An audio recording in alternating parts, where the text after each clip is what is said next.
चाहे राष्ट्रीय नेतृत्व हो या प्रदेश नेतृत्व हो या योगी आदित्यनाथ है, अगर उनकी हिम्मत है तो चौधरी लौटर राम का ऐलान जंग है। आइए हमसे आमने सामने बैठ करके डिबेट कर लीजिए, मैं आपकी चुनौती को स्वीकार करता हूँ।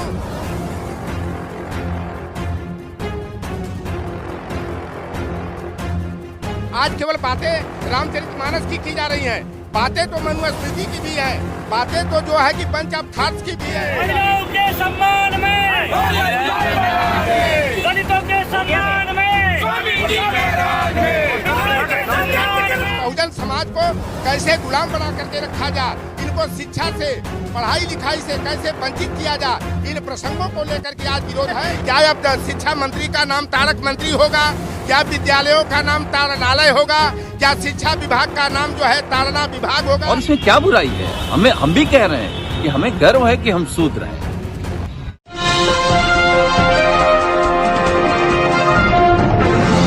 साथियों नमस्कार, मैं हूं नीरज पटेल और आप देख रहे हैं नेशन जनमत। रामचरितमानस और धर्म ग्रंथों में मनुस्मृति वाले शूद्र और संविधान वाले ओबीसी, एससी, एसटी और महिला वर्ग को जो गालियां दी गई हैं, उनका विरोध तीव्र होता जा रहा है। स्वामी प्रसाद मौर्य और अन्य नेता जो मुखर होकर के इसके पक्ष में आवाज बुलंद कर रहे हैं, उनके समर्थन में पिछड़े दलित संगठनों के लोग भी सड़कों पे आ रहे हैं।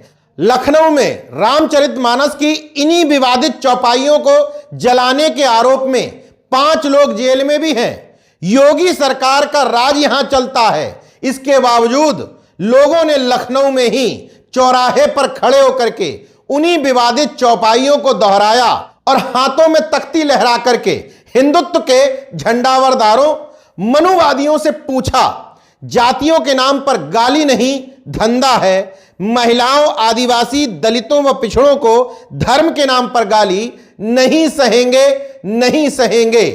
इन तख्तियों पर लिखे हुए इन स्लोगन से एक बात और क्लियर है, मौजूदा सरकार, उनका गुलाम मीडिया और तथाकथित हिंदुत्ववादी संगठन इस पूरे विवाद को धर्म के खिलाफ जंग की तरह सामने ला रहे हैं। मगर हकीकत यह है कि विभिन्न पिछड़े दलित संगठनों के स्लोगन या नारेबाजी देखिए तो वो संविधान का समर्थन करते दिखते हैं, साथ ही साथ सीधे सीधे धर्म पर चोट करने की बजाय धर्म के बिचौलियों के खिलाफ चोट कर रहे हैं और ये कह रहे हैं कि ये धर्म कैसे हो सकता है जिसमें महिलाओं, आदिवासी, दलितों, पिछड़ों को गाली दी गई हो। इन स्लोगन से भी ये बात क्लियर हो जाती है कि यहां विरोध इस बात का है कि धर्म के नाम पर पिछड़े दलितों, महिलाओं को गाली क्यों दी गई। इसका जवाब देने की बजाय पूरे मुद्दे को धर्म के खिलाफ साबित करने की कोशिश की जा रही है। हालांकि समाजवादी पार्टी के बाहर बड़ी संख्या में लगी इन होर्डिंग्स को देखते हुए और स्वामी प्रसाद मौर्य के समर्थन में पूरे देश भर में हो रहे प्रदर्शनों को देखते हुए एक बात कही जा सकती है कि पहली बार उत्तर प्रदेश में मौजूदा सत्ता पक्ष बैकफुट पर है। पिच विपक्ष ने तैयार की है, यानी कि स्वामी प्रसाद मौर्य की तैयार की हुई पिच पर मजबूरन भारतीय जनता पार्टी को उतरना पड़ रहा है। इसलिए भारतीय जनता पार्टी इस मुद्दे पर जैसे खुलकर खेलती है, खेल नहीं पा रही है, क्योंकि इसी पिछड़े दलित महिलाओं के वोट बैंक के दम पर वो प्रदेश और देश में राज कर रही है। अगर वास्तव में इस तबके को यह समझ में आ गया है कि हमारी गालियों का ये समर्थन कर रहे हैं तो इनकी बत्ती गुल हो जाएगी। इसलिए इस मामले पर मुखरता की बजाय उतना ही बोला जा रहा है जितने में इनका हिंदुत्व सेफ रहे, क्योंकि मूल एजेंडा तो हिंदुत्व, धर्म, मंदिर है, उसको तो बचा के रखना ही है। लेकिन धर्म के ठेकेदारों की इन तमाम बातों को अब शायद ये शूद्र वर्ग, ये महिला वर्ग समझ रहा है। इसलिए लखनऊ में दबे छुपे नहीं, 1090 चौराहे से बिल्कुल नजदीक अंबेडकर पार्क के सामने चौराहे पर ही मजमा लगाया गया, रामचरितमानस की विवादित चौपाइयों को दोहराया गया, नारेबाजी की गई, तख्तियां लहराई गई और इस प्रदर्शन में तमाम पिछड़े दलित संगठनों के लोग शामिल रहे। हालांकि इस आंदोलन को जिस मेन संगठन ने लीड किया, नाम आप देखेंगे तो समझ जाएंगे कि किस तरीके से इस मुद्दे ने संपूर्ण बहुजन वर्ग को मोबिलाइज कर दिया है। संगठन का नाम है अखिल भारतीय संत गाडगे बाबा साहेब अंबेडकर मिशन और इसके अध्यक्ष हैं दिलीप चौधरी। इस प्रदर्शन में रोल निभा रहे थे लौटन राम निषाद, चंद्रपाल सैनी और विजय यादव जैसे तमाम सारे लोग। एक युग में जो है मनुस्मृति, दूसरे युग में रामचरितमानस और तीसरे काल में जो है बंच ऑफ थॉट्स, यह जातिवाद को बढ़ावा देने वाले और 97% आबादी को जो है अपमानित करने वाले और समाज की मुख्य धारा से अलग करने वाले प्रसंग हैं और इन अपमानजनक शब्दों को जो है साहित्यों से निकाला जाना चाहिए। आज केवल बातें रामचरितमानस की जा रही हैं, बातें तो मनुस्मृति की भी हैं, बातें तो जो है कि बंच ऑफ थॉट्स की भी हैं कि बहुजन समाज को कैसे गुलाम बना करके रखा जाए, इनको शिक्षा से, पढ़ाई लिखाई से कैसे वंचित किया जाए, इन प्रसंगों को लेकर के आज विरोध है। और बात केवल ढोल कबार शूद्र पशुनारी सकल ताड़ना के अधिकारी, अगर यह चौपाई गलत नहीं थी तो गीता प्रेस ने जो पहले जो है ताड़ना का अर्थ दंडित लिखा था, अभी एक हफ्ता पहले जो नया साहित्य प्रकाशन आया है, नया संस्करण आया है, तो ताड़ना का अर्थ जो है कि वहां पर शिक्षा क्यों लिखा गया है। क्या अब शिक्षा मंत्री का नाम तारक मंत्री होगा? क्या विद्यालयों का नाम ताड़नालय होगा? क्या शिक्षा विभाग का नाम जो है ताड़ना विभाग होगा? चाहे राष्ट्रीय नेतृत्व हो या प्रदेश नेतृत्व हो या योगी आदित्यनाथ है, अगर उनकी हिम्मत है तो चौधरी लौटन राम का ऐलान जंग है। आइए हमसे आमने सामने बैठ करके डिबेट कर लीजिए, मैं आपकी चुनौती को स्वीकार करता हूं। इस पूरे आंदोलन से एक बात क्लियर हो जाती है जो क्रांति ज्योति ज्योतिबा फूले साहब ने बहुत पहले कह दी थी कि गुलाम को गुलामी का एहसास करा दो, वो अपनी बेड़ियां खुद तोड़ देगा।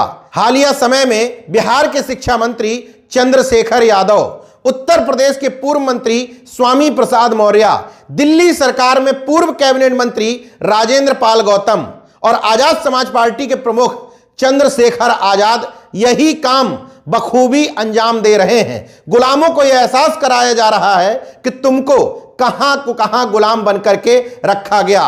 स्वामी प्रसाद मौर्य या अन्य तमाम नेताओं ने अपनी तरफ से कुछ नहीं जोड़ा है, उन्होंने सिर्फ यह बताया है कि रामचरितमानस या अन्य धर्म ग्रंथों में, मनुस्मृति में या बंच ऑफ थॉट्स में ये लिखा हुआ है। उन्होंने अपनी तरफ से अर्थ का अनर्थ नहीं किया।